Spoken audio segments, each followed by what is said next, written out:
মুরাদনগরে বর্ণাঢ্য আয়োজনে বাংলা নববর্ষ উৎসবমুখর পরিবেশে বর্ষবরণ ও আনন্দ শোভাযাত্রা।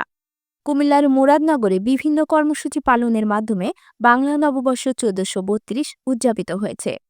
বাঙালির প্রাণের উৎসব বাংলা নববর্ষ ১৪৩২কে বরণ করে নিতে উৎসবমুখর পরিবেশে বর্ষবরণ আনন্দ শোভাযাত্রা, সাংস্কৃতিক অনুষ্ঠান, পান্তা ভাত খাওয়ার মধ্য দিয়ে পহেলা বৈশাখ উদযাপন করা হয়েছে। উপজেলা নির্বাহী কর্মকর্তা ইউএনও মোহাম্মদ আব্দুর রহমানের নেতৃত্বে সকাল ৯ ঘটিকায় উপজেলা পরিষদ প্রাঙ্গণ থেকে বর্ষবরণ আনন্দ শোভাযাত্রা বের করা হয়। শোভাযাত্রাটি উপজেলার প্রধান প্রধান সড়ক প্রদক্ষিণ করে। এই বর্ণাঢ্য ও আনন্দঘন শোভাযাত্রায় সমাজের নানা শ্রেণী পেশার মানুষেরা অংশগ্রহণ করেন। পরে উপজেলা প্রাঙ্গণে মনোজ্ঞ সাংস্কৃতিক অনুষ্ঠান আয়োজন করা হয়। এতে উপজেলা শিল্পকলা একাডেমির শিল্পীরা অংশগ্রহণ করেন।